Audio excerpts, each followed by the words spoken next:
اہدنا الصراط المستقیم، اے اللہ ہمیں چلا سیدھے راستے پر۔ یہاں بھی دھوکے دیتے ہیں، اور یہ سارے ہی بزرگ ٹھیک ہیں، سارے ہی راستے ٹھیک ہیں، وہ قرآن میں تو راستے آئے کہ ہی نہیں ہیں۔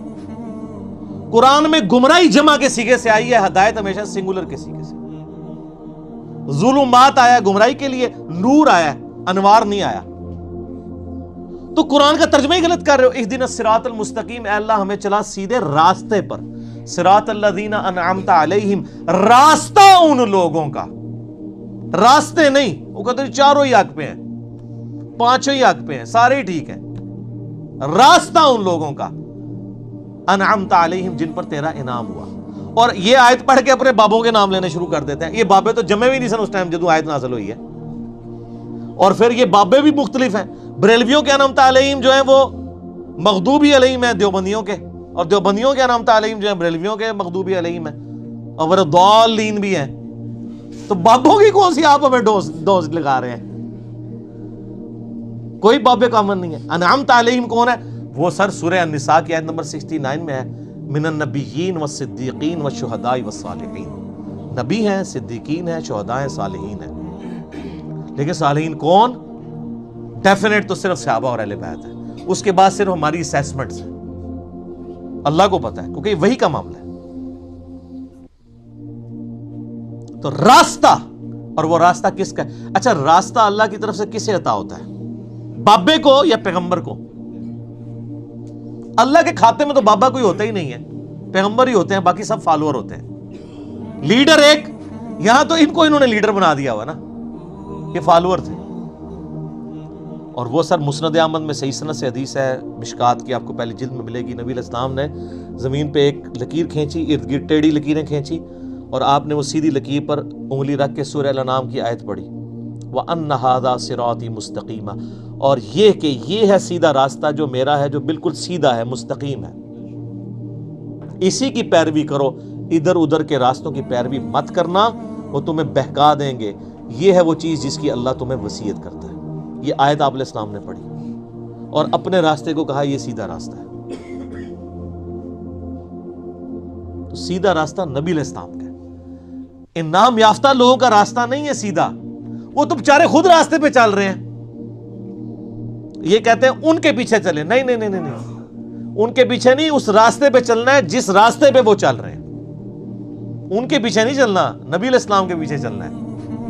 کیونکہ وہ تو پھر آپ خود ہی میں سناتے ہیں، شیخ عبد القادر جیلانی کے پاس شیطان آیا، اس نے کہا عبد القادر تیری ساری نمازیں معاف ہیں جی۔ تو کہتے ہیں عبد القادر جیلانی نے لا حول ولا قوت الا باللہ پڑھا اور کہا تو شیطان ہے، تو اس نے جاتے جاتے پھر وار کیا، اس نے کہا تجھے تیرے علم نے بچا لیا، تو نے کہا نہیں مجھے اللہ کے فضل نے بچایا۔ تو کہتے ہیں وہ ایک نورانی شکل میں آیا تھا، تو وہ کہنے لگا میں تیرا رب ہوں، اور پھر اس نے کہا کہ تیرے اس مقام پہ پہنچے ہوئے 70 غوث میں نے ورگلا دیے۔ تو ہم کہتے ہیں غوث تو آپ کہتے ہیں سب سے بڑا اونچا مرتبہ ہوتا ہے، وہ 70 غوث جس شیطان نے ورگلا دیے اس کو کیوں نہیں پیر مانتے؟ اور وہ جو 70 غوثوں کے ماننے والے لاکھوں مرید تھے، وہ تو کہہ رہے تھے ہمارے بزرگ ہمیں بخشوائیں گے، وہ بزرگ تو خود اللہ کے فضل سے دوزخ پہنچے ہوئے ہیں، وہ شیطان نے ورگلا دیا، تو تسی کتنے جاؤ گے؟ تو سر پیر انہوں پھڑو جنہوں اللہ نے تہاڈا پیر بنایا، ما ضل صاحبکم وما غوا، تمہارے نبی نہ کبھی بہک کے ہیں نہ کبھی بیرا چلے ہیں، اس کو پیر مانو۔ سناتے خود ہیں اور انجینئرنگ پھر جب ہم کرتے ہیں ان کو سمجھ آتی ہے ہمارے ساتھ ہو کیا گیا۔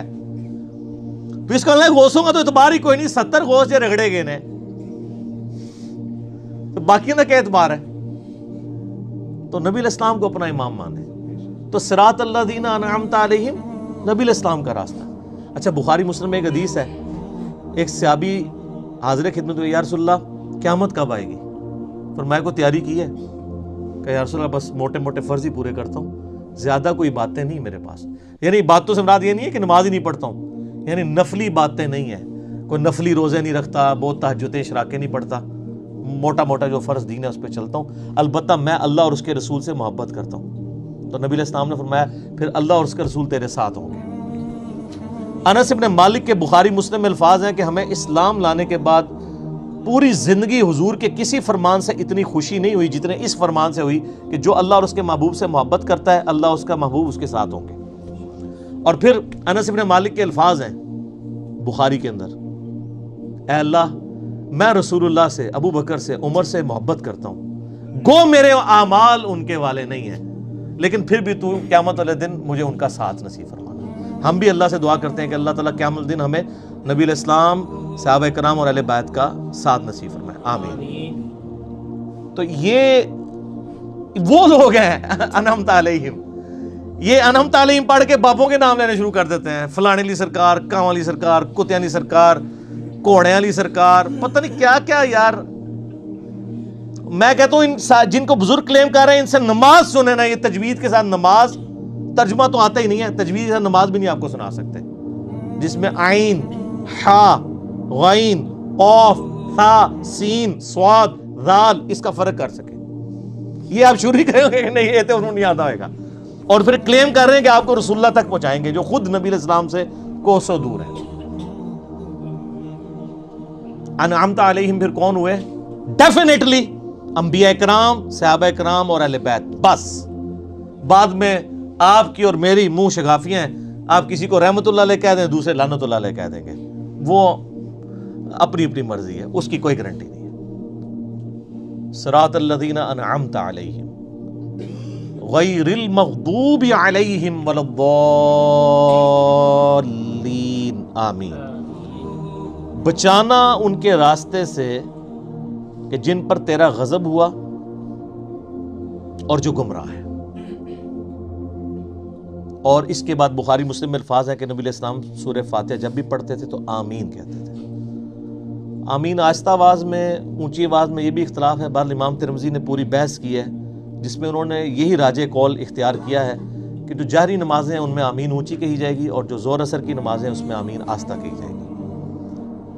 بہرحال آمین کہنا سنت ہے، یہ آمین قرآن کا حصہ نہیں ہے، اسی لیے سورہ فاتحہ جب قرآن میں لکھی ہوتی ہے کبھی غور سے آپ نے دیکھا نہیں وہاں آمین نہیں لکھی ہوتی، کیونکہ وہ نماز یعنی نماز میں سنت ہے، قرآن کا حصہ نہیں ہے۔ اور بخاری مسلم کے الفاظ ہیں کہ اس وقت فرشتے بھی آمین کہتے ہیں، اور جب امام آمین کہتا ہے تو جس کی آمین فرشتوں کے ساتھ مل جائے اللہ تعالیٰ اس کی مغفرت فرما دیتا ہے۔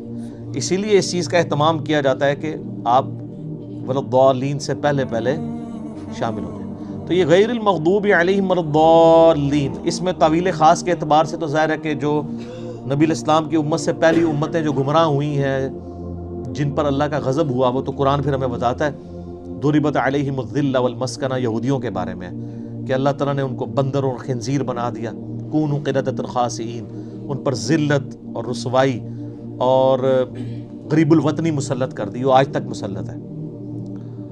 اور ضالین، گمراہ ہوئے لوگ، وہ نصارہ ہیں کہ جن کے پاس یعنی سب کچھ شغف تھا معاملات میں، لیکن غلو کیا دین کے معاملے میں، گمراہی کا راستہ اختیار کیا، باتیں بہت کی، حضرت عیسیٰ کو مانا لیکن ان کو ڈیوینٹی میں کلیم کر دیا۔ یہودیوں کا مسئلہ تھا، یہ اہل علم تھے، اس کے باوجود جان بوجھ کر انہوں نے گمراہی کا راستہ اختیار کیا۔ آپ کو پتہ کتنے ہیلے بہانے یہ کرتے تھے، اس لیے اللہ نے کہا یہ مغضوب علیہم ہے، ان پہ اللہ کا غضب ہوا ہے، لعنت ہوئی ہوئی ہے۔ سورہ نساء میں آتا ہے نا کہ لعنتی ہیں یہ۔ عیسائیوں کو اللہ نے لعنتی نہیں کہا اس سختی کے ساتھ، کیونکہ ان میں اکثر لوگ سیدھے سادے تھے، گمراہ ہو گئے، لیکن ہے گمراہ، یہ نہیں کہ ان کا سیدھا پن ان کو بچا لے گا، ایسا نہیں ہے، لیکن بڑا جرم ہے کہ جان بوجھ کے ایسا کرنا۔ تو غیر المغضوب علیہم، جن پر اللہ کا غضب ہوا، ولا الضالین، اور جو گمراہ ہوئے۔